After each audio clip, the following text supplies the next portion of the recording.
Are you sick and tired of being sick and tired? It's been said that an apple a day keeps the doctor away, or does it? I was feeling so bad. I asked my family doctor just what I had. It's time to get a new prescription for your life. Get ready for your daily dose of Healthy Talk Radio, the show that's empowering your health. And now, here's America's health and lifestyle coach.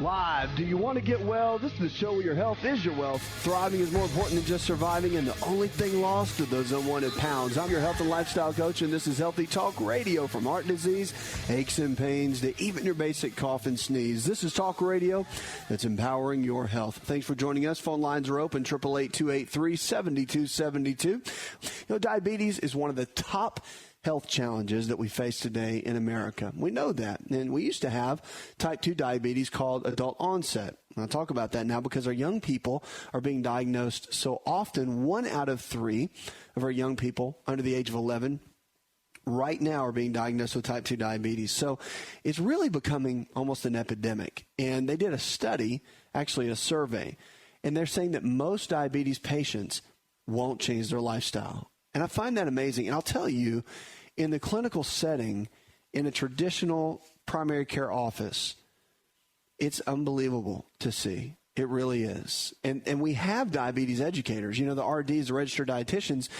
are kind of the new breed. Nutritionist, or the title nutritionist, has kind of just been loosely used over the years. And the American Dietetic Association, which I'm a huge fan of, by the way, now has registered dietitians and licensed nutritionists in almost 46 states. There's only several states that just don't do either one. And they've really come on board, and they have different board certifications in different specialties like oncology, nutrition, pediatric nutrition, sports nutrition. And it's really a great coming field. So if you go to someone based on nutrition, make sure that they're at least qualified in that area. Registered dietitian, licensed dietitian, at some level, board certified in nutrition, something that you can count on. So they're not just winging it off of some book they read on a weekend. Very important. However, most people, the diabetes educators now usually have these credentials. They're in the hospitals. They work with private clinics. And they've done a survey, and they found that even with all this education and people that are just ready to walk with you, take you by the hand, and help, people still don't want to change. And even though they know that their eating habits, their lifestyle habits have put them in the situation of having diabetes, which can lead to unbelievable issues within our health, like chronic renal disease, kidney failure, losing toes and limbs, neuropathy, which is a nerve pain that goes down the leg into the feet or into the hands, and all these different situations that can happen as a result of diabetes. And people die of it. You know, it's a progressive disease. But the amazing part about diabetes is it's reversible if we're willing to change our lifestyle. And that's the key. So you have to ask the question, do you want to get well? It really is the question. And they basically asked that question to a survey of people. They said 9 out of 10 of these people, it was like 3,000 people that they checked with, they knew that their obesity aggravated or caused diabetes. Yet 7 out of 10 said they were not willing to change. Really? I mean, think about that. So you know that the disease you're dealing with, the health challenge, as I like to call it, you know that your lifestyle put you in that spot, right? So most of these people knew that their lifestyle choices, eating the wrong kind of foods over a long period of time, inactivity, whatever it might be, put them in this type of situation where now they have a disease, which is one of the top 3 diseases that we're seeing in America today, yet they don't want to do anything about it. It's like cancer. You get the diagnosis of cancer and everybody freaks out. Why? Because you've got to deal with potential of dying, depending on the stage and the level. You've got to deal with the potential of chemotherapy, of radiation, treatment that may or may not work. But then you have something like diabetes, which all you have to do is control getting your butt off the couch and exercising, changing the way that you eat, modifying your lifestyle, and it might go, well, there's not just might, it probably will reverse itself. Some people argue that with me, but it's true because the bottom line is if your hemoglobin A1C, that's a big blood test, And the A1C marker, they're saying now at about 7.0, but it's really, there's an argument between 6.5 as the number, kind of the foundational number, or 7.0. And let's say to have diabetes, let's say you're in 9.0 on that A1C blood test, okay? And let's say you modify, you lose 30 pounds, you radically change your eating habits, you start exercising, and all of a sudden your A1C goes down to 5.8, you don't have diabetes anymore. I mean, on paper. So the reality is that it can change, literally. Blood sugar levels go down around 85, and you're rocking and rolling, and then your physician works with you potentially. Let's say you're taking metformin or glucophage or glyburide or Actos or some of the medicines out there that are standardly used for diabetes. And then all of a sudden you come down to a place where you decide that you want to get well. You make these changes, and you become the top 2% of America that says, okay, I'm willing to make a change. Because they did a survey, and obviously people don't want to change. They prefer, listen to this, they said they prefer a pill to exercise and diet. And 5% of them said that they don't even care either way. It's sad. The reason it's sad is because, think about this. Let's say you're 45, and you get diagnosed with diabetes. And you get into a place where you have kids.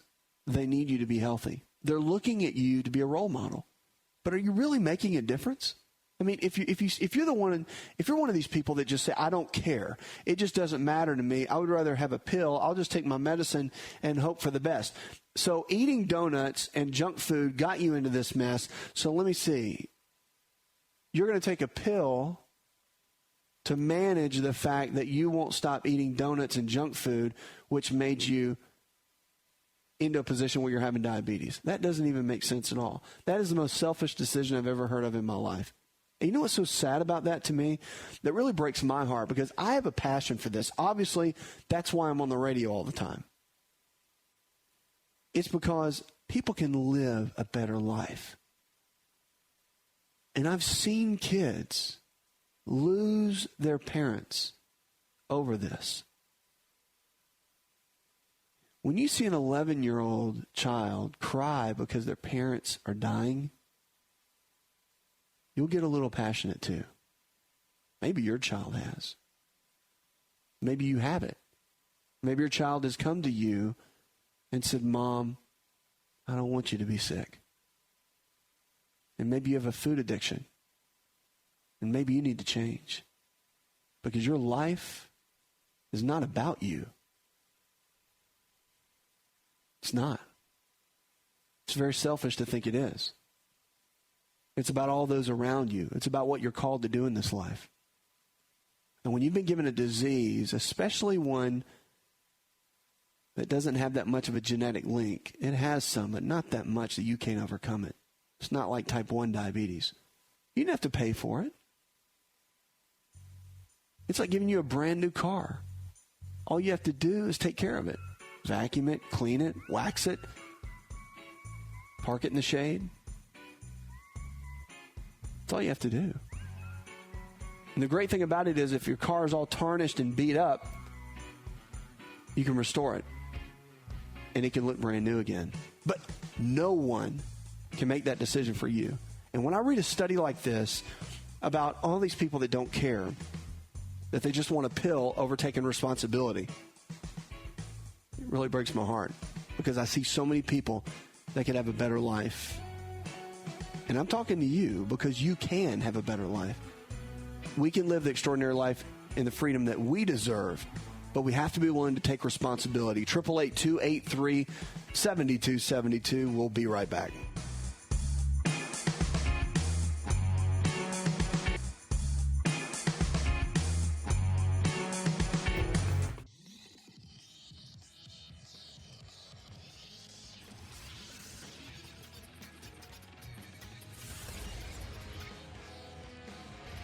To find out more, connect with On Call Radio online at InShapeNetwork.com.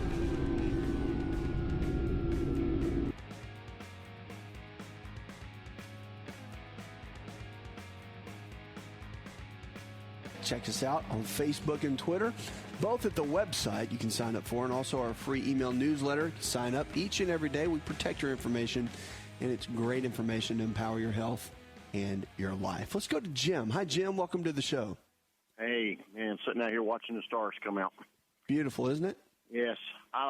What I called about was entirely something else, but on your last segment there, you were talking about diabetes. I know one individual on each end of the spectrum that you were talking about. One man found out in the hospital that he was dying of diabetes. He had a teenage son. He's my first cousin's husband. Wow. And overweight, drank too much, worked in a fast food restaurant that his family owned, and they told him he's dying. Today, Roger's an engineer. He builds roads. He quit the food business. He lost 50 pounds. He went walking, and he takes no medication. See, there you go. Enough said right there. He is a brand-new man. Right. And the other guy found out he had diabetes. He went home and sat down on his butt. Now he's disabled.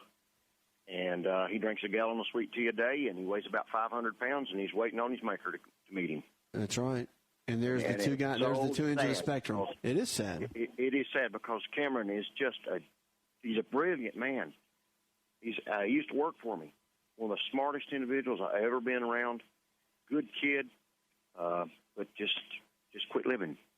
Have you ever gone to talk to him? Oh, yeah. Begged him. Oh, yeah. Begged him. But don't do any good. Have you ever told him to listen to the show? No, but I will. I ran across your show last night, driving back from a date, in fact. And what I called about was a topic about colon cancer. Will you do me a favor? Yes, sir. For this guy, because I don't think we can make this happen, but I know you can. Our show goes up every day, the following day, on podcast on iTunes. If there's any way you can catch that, or Jay, I'll talk to my producer about it. Well, let's see if we can't get that last segment over to him somehow. Okay. Maybe on an iPod or whatever, MP3 player, and take it to him. I don't have any of those. I figured. Very technically. We'll figure something out. Whether it's an email or something, we'll figure something out. Is it archived on your internet? Yeah, we'll get it figured out. Jay Patrick, our producer, will get it figured out. Let's go to your question, and we'll take care of that for your friend. You had a topic, colon cancer, and I had I'm a retired military, and I go every 10 years for a colonoscopy, and they found a tag up in me back in April, about 3 or 4 inches up inside the colon and the rectum area.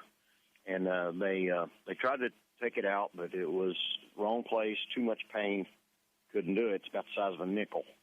Okay. And but they took 4 specimens of it, and they all come back benign. But they sent me to another doctor back in May, and she said that she could take it out, wouldn't be any trouble. She said, but I quote, "The pain is not going to be worth the gain." And I'm just wondering if I'm getting a good medicine here, or just waiting on some old retired to croak off so they'll make space for the next one moving up the ladder. I see where you're going. I'm in great health. Really, I am. I take a pill and a half a day, one for cholesterol that works like a dream, and one for my prostate, so I don't have to get up in the middle of the night 14 times. And but blood pressure's good. All the triglycerides, the sugar, everything is just perfect. And but this little tag, I'm just wondering if leaving it in there is detrimental to my health. And they said they would look at it at any time I wanted them to, and I wouldn't have to undergo a colonoscopy. Is that good medicine? Yeah, I mean, well, yeah, it is good medicine because what they're telling you is what they call standard of care. So the chances of it turning cancerous, if they told you, and again, they're going to know the statistics because that's their specialty, all right? Mm-hmm. So if they're telling you it's no big deal, you can leave it there, and they feel confident that it's okay because they've already biopsied it and it's completely benign, then I would probably go with that. Just because you have a growth doesn't mean it has to come out. A lot of people jump on that and they want everything off. There are times where you want it removed quickly, and there are times when docs can tell you that it's not that big of a deal. If they're telling you it's not that big of a deal, I would stay on top of it. You might want to get it looked at again, not in 2 months, but maybe in a year as a follow-up, and make sure nothing's changed. But then again, it's really going to be, and this sounds a little bit cliche, but it's going to be up to you. If you want it out, get it out. It'll hurt, but it's going to heal. I mean, that tissue in there is extremely resilient. And if they remove that, it'll heal. But the biggest thing you want to focus on now is, remember, it's not just random that showed up. I mean, there's been lifestyle choices that you've made and eating habits and probably environmental toxins and all those sort of things that have kind of accumulated over a period of time for that to form, over a long period of time. So, I mean, the best thing for you to do is just to, now that you're listening to the show and you kind of got on board with some of the ideology, is to really start making better lifestyle choices. Start changing the way you eat, making better choices, getting that 40 grams of fiber a day, which is a big deal for anything digestive tract related or colon related, okay? So all those kind of things, drinking half your body weight in ounces of water, these are the kind of moves that you want to start making now where, maybe 5 years ago it was, I'll do it every now and then. Now it needs to be your daily task. These need to be the baby steps you're making every single day. Because when you have a growth, thank goodness it's not cancer. But just know that if the things are starting to change in maybe a negative way, or could be negative way, you want to start making some extreme positive changes in your life to kind of go from where you are to where you need to be to go to that next level in your health. Because no one can change that but you. And, I mean, can the growths go away? Yeah, they can.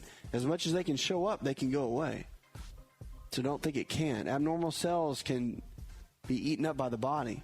It happens every day. Matter of fact, the adage is that we get cancer every single day. It's just that our immune system will come in and attack those cancer cells and get rid of them. So your body has the capability. If they didn't say it needs to come out, I don't know that I would go in there and start hacking away at something that they're saying is okay. I don't think they would tell you to leave it there and make you a statistic. I don't think that's the route.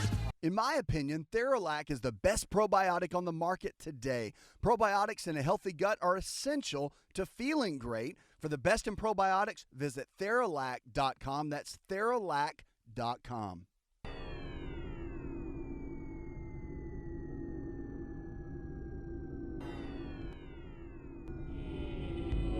To find out more, visit the show online, InShapeNetwork.com.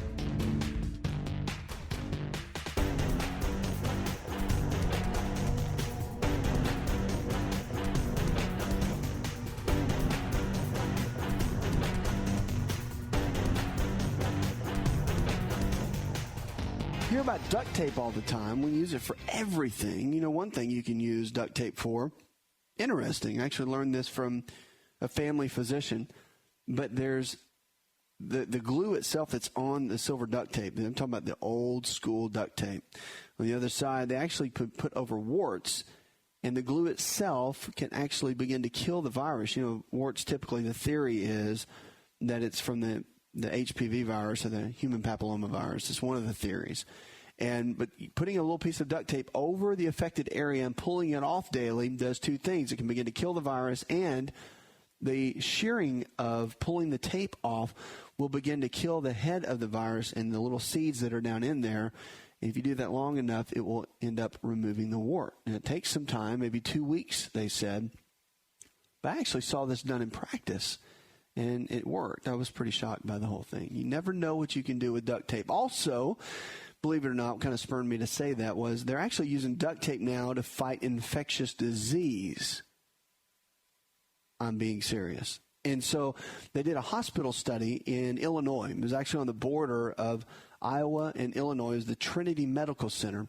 And normally when you get into an infectious disease area, you have to put on gowns and you have to put on masks and gloves and everything else. It's almost like a quarantine type deal. And when you go into these places, that's the way hospitals are. Well, they were looking for ways to actually save money and save materials. So what they did was they used red duct tape to actually they had people come in from the CDC, and they actually marked off areas, the final point of how far the potential bacteria or virus could travel to infect the person. And they used the duct tape to create boxes on the floor where you could actually stand in the boxes and communicate with people that had the disease. Interesting. What are they going to do next with duct tape? It's incredible. All right, in Gainesville, Florida, we've got an email.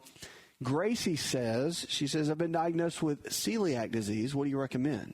Well, celiac disease is a challenge. But let me tell you this. It's the inability to handle gluten. Gluten is a protein found in most grains. Somebody that has celiac becomes not deathly ill, but close to it. I mean, miserable, extreme cramping.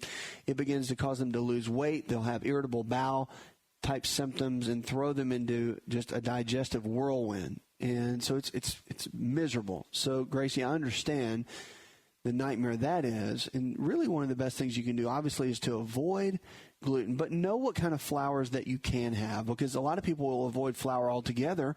But there's actually some flour-based foods that you can have, whether you want to do pasta or if you want to do crackers or breads or whatnot. But you want to go gluten-free for sure for at least 8 weeks, because it does take about that long to get it out of your system completely. And then if you want to add some grains back in, no big deal. But the 4 grains, technically, then obviously you do want to spend the extra money and get the organic kind, because when you have celiac disease, you cannot play around with this. It is a big deal. All right. So rice flour, hemp flour, coconut flour, and buckwheat flour. Those are the 4 that someone that has celiac disease can handle those flours. So baking is not out of the question. You know, life is not over. And having pasta, life's not over. You can still live and enjoy food and whatnot. You just have to be very careful. And, you know, the big one, too, Gracie, it's in the sauces. Like when you go to restaurants and whatnot, you got to be really careful with the sauce that they use for whatever they're making. And always ask them if it contains wheat or any other kind of flour in it, because gluten can be hidden in those, and you have to be really, really careful. But to live a gluten-free lifestyle, which someone that has celiac must do, it's really not that hard, and it is becoming trendy. A lot of the restaurants, and especially the grocery stores, are catering to that. But the restaurants really out on the West Coast have jumped on board big time. You're seeing the East Coast now come on board. Places like New York, Bridgeport, Connecticut, a lot of these places, they've jumped on board. And then, of course, your coastal towns, Charleston, South Carolina, you're seeing a lot of gluten-free over there. You're seeing a lot over in North Carolina, Wilmington, Hilton Head, and those areas. And then, of course, down in Florida. So the lifestyle is there, and people are catering to it, and it's becoming kind of the cool thing to do, because most people are gluten sensitive. Now, there's a difference between celiac and being sensitive. Gluten sensitive is where you're affected by gluten, but it doesn't affect your daily lifestyle, meaning it doesn't cause the cramping, severe cramping, and it doesn't stop you dead in your tracks. If you have celiac, it will stop you like you have a massive disease, and you will shut down. And things just don't work like they need to. But if you're sensitive, you might get tired. You might feel lethargic. You might just have low energy levels. You may have chronic allergies. You may get joint pain. There's a lot of little symptoms that you're thinking, well, I've got arthritis or I just have allergies. But so many times, if you'll just cut gluten out of your diet, and gluten comes in all flour-based foods except for the 4, rice, hemp, coconut, buckwheat. If you eliminate that for 8 weeks and your joint pain goes away, the allergies go away, your energy level doubles, guess what? You have a gluten sensitivity. And 90% of the people and 95% of people do. It is amazing. So it's not a big deal. I mean, everybody deals with it for the most part in America, just because of our grain sources are pretty much horrible. So think about it. But yeah, Gracie, I hope that helps. Just really watch out for the sauces. That's the big one. And make sure you enjoy life. You just got to come up with a new way to do that. And always eat foods that reduce inflammation. That will help as an overall foundation for what you're doing. 888-283-7272. That's 888-283-7272. Don't forget Facebook and Twitter as well. Let's go to Patricia. Hi, Patricia. Yes. How can I help, darling? Okay, thank you. Patricia, how can I help? What's your question? Oh, I'm sorry. I didn't know. I thought it was one of your staff. They're so nice to me when I call. Oh, and well, they, thanks. How can I got me help? on to talk to you, so I'm so thankful. Okay. My question is, I had my gallbladder removed. It's been about 10 years ago. And they didn't tell me one thing about diet changes or anything. And it really, I started thinking the other day, I said, I might know something about this. But it's just so weird. I heard Dr. Oz talking about the bile and how the gallbladder is a very important organ, and I don't have it anymore, and I'm really sad. Part of my body's gone. Yeah. Unfortunately, what happened? Did you have a lot of sludge in it, or did you have the stone that was blocking it? Why did they take it out? I had gained some weight, and I had severe pain, and I just kept having the pain. And then they examined me and said they thought it was not. Oh, I had 3 tiny stones, but couldn't they have passed or dissolved? Yeah, usually the stones won't. They can pass, yes, but you don't really have to worry about them too much unless they're blocking, like the cystic duct or one of the ducts in the gallbladder. I mean, the common bile duct. Those are the kind of things you have to worry about. But I mean, if they're not blocking one of the ducts and you're okay, then you really don't have to worry about it.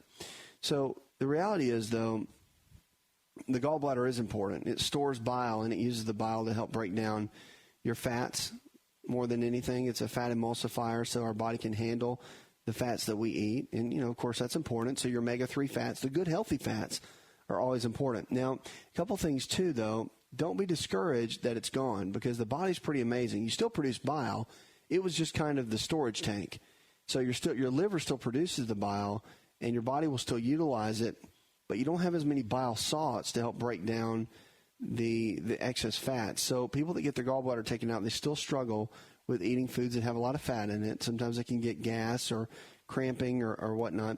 Unfortunately, though, there's a real strong connection point with the gallbladder and our brain chemistry. And they've done some research within Chinese medicine, which has been out even longer than our system, but they found within the Chinese medical system, like acupuncture and whatnot, there's a strong meridian connection, which are these energy points that connects acetylcholine, which is one of the brain chemicals. As a matter of fact, it is the number one brain chemical that our brain uses from one neuron to the other.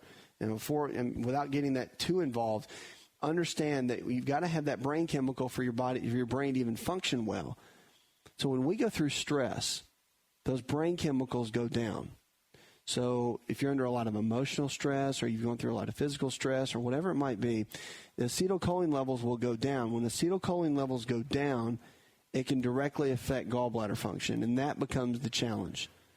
So with the gallbladder function going down, that's where you can start getting some of the stones and the sludge and whatnot. And it can be for over and over again for the acetylcholine levels going down. So, again, one of the ways you can work on a gallbladder from more of a natural perspective is to work on building up acetylcholine levels, which you can do with certain foods, and certain supplements can help. But, and it's amazing. So, biochemically, it makes the bile salts, and it helps you break down your food. So Oz was right when he talked about how important the gallbladder is. You want to do everything you can to keep all your parts. I mean, that's what we need to do. And he's a surgeon. So at the end of the day, moving forward, whenever you're challenged to have surgery, you always want to ask why about 1,000 times and then do research and get about 10 opinions. And you didn't know any better, and that's okay. So the glycine and taurine, it can still work. And here's a really, really cool thing about the liver.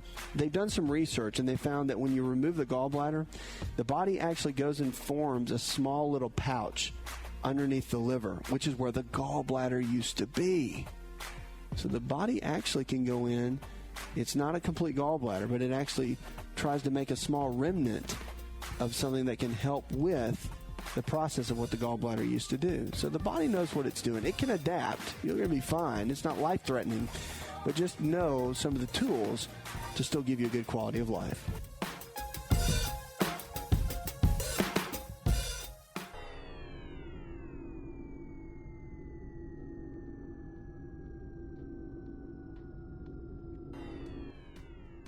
Connect with On Call Radio and watch On Call TV at InShapeNetwork.com.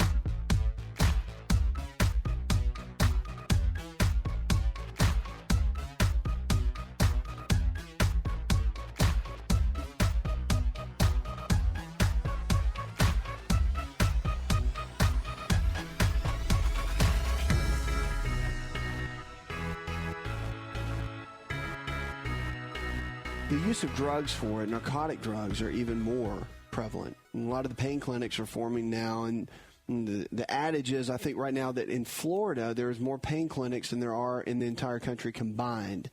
And it's really become a challenge. But they're saying now that chronic pain can affect, or is affecting, 116 million Americans. And it's become a real public health issue. And at the time, something to do about it. They're saying that there's a report done by the Department of Health and Human Services, and it was mandated by the Healthcare Overhaul Law, that estimates that chronic pain costs between $560 billion and $635 billion each year in medical expenses and lost productivity. But it adds pain, and also personal, and affecting each person's individuality. So the chronic pain, from cancer to back pain, is influenced by heredity, stress, depression, and other factors, and sometimes lingers after the underlying condition is treated because of the changes in the nervous system. So pain can be a disease in and of itself, yet the report points out few medical schools require or even offer courses on pain, and I'll tell you that. Exactly. I'm telling you right now that in medical school, we learned nothing about pain management. Zero. They don't even offer it. So if you don't get it in some of your rotations, which, I mean, it depends on through internal medicine or family medicine, if you deal with some chronic pain patients, which most of those do, depending on where you did your training, and you don't get any education on it. So you're just kind of off to the races. Hopefully you'll get some through an internship or residency. So as one member of the committee in this report, Dr. Sean Mackey, chief of Stanford University Division of Pain Management, said in a news release that chronic pain is a disease that affects more people. Listen to this. It affects more people than heart disease, diabetes, and cancer combined. That's huge. All right, those are your big three: heart disease, diabetes, and cancer combined. Chronic pain is a disease, so they're calling it a disease that affects more people than all the big guns that we see in America combined. Yet we spend only a small portion of the budget of the National Institutes of Health on understanding its cause or how to treat it. And our hope is that this report will serve as a wake-up call, they're saying, which I think this is good, to our country. And the new healthcare law requires that a National Academy of Sciences arm that make recommendations to the Department of Health and Human Services about the state of the science, they call it, in pain research, care, and education. And the report calls for more than everything: more research, more training in pain, which I think would be good for healthcare professionals, and expanded insurance coverage of pain care, because, I mean, that is crazy. I completely agree. If there's no training in it, you know, with it being one of the top diseases in our country, as they're calling it, it's pretty amazing. So the government agencies and healthcare providers, professional groups, educators, and everyone, really, public or private, they're saying pays for healthcare, really can help get the job done in this. And I agree with that. I think that it's a huge wake-up call for all of us if you're in the healthcare field at all. And I think that without a shadow of a doubt, if it's affecting 116 million people in this, it's pretty incredible. And we're spending $500+ billion a year in lost productivity and medical expenses. It's time to make a change. And unfortunately, it's basically legalized drug use. And the problem with it is it's had a bad rap for a long time, is because there's a lot of people, don't get me wrong when I say this, there are many people that need the pain medications. They do. Literally, they're in end-stage cancer. They're dealing with whatever they're dealing with, chronic back pain that's so painful you can't even move, and they really do need it. It's very hard to gauge when somebody is using, so to speak, when they're actually taking the medications simply because they want to. They enjoy the high. They like the way it makes them feel. They are going through things in their life, and maybe it helps numb the pain, emotional pain. And I've seen plenty of patients that do. I mean, I've seen plenty of people and patients that do that. And it's sad. It really is. And unfortunately, there's not enough regulation of it, and I think it needs to change. I think there needs to be a strong regulation of it. I've seen certain clinics and I've seen certain programs put in a 3-step protocol where they can actually screen you, and then if you get into what they call a high-risk category through some of the screening process and the interview process, then they won't give you the meds. And I've seen that, and I think it's good. It is a very good process because that way no one comes in on the first day and they can get the drugs. You have to go through a process.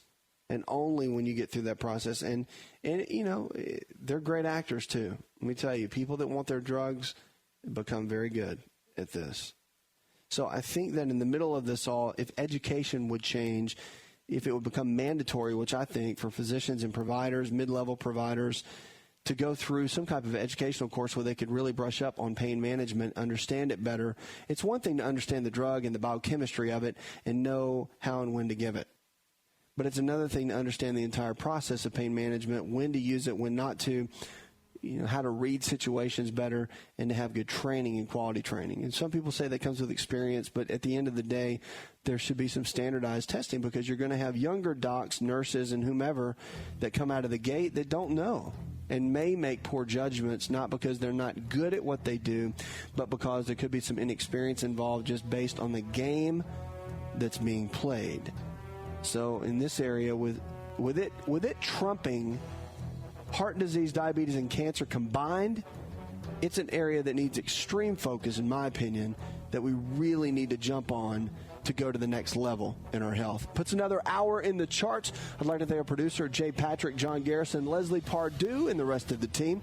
I'm your health and lifestyle coach. Go tell one person something you learned on this show, and together we can change the health of our friends, our families, and our communities. You're listening to the best in healthy talk radio, where we're diagnosing hope one person at a time. Remember, whether you're absolutely thriving or challenged in a hospital bed, remember, there's always hope to get your health back.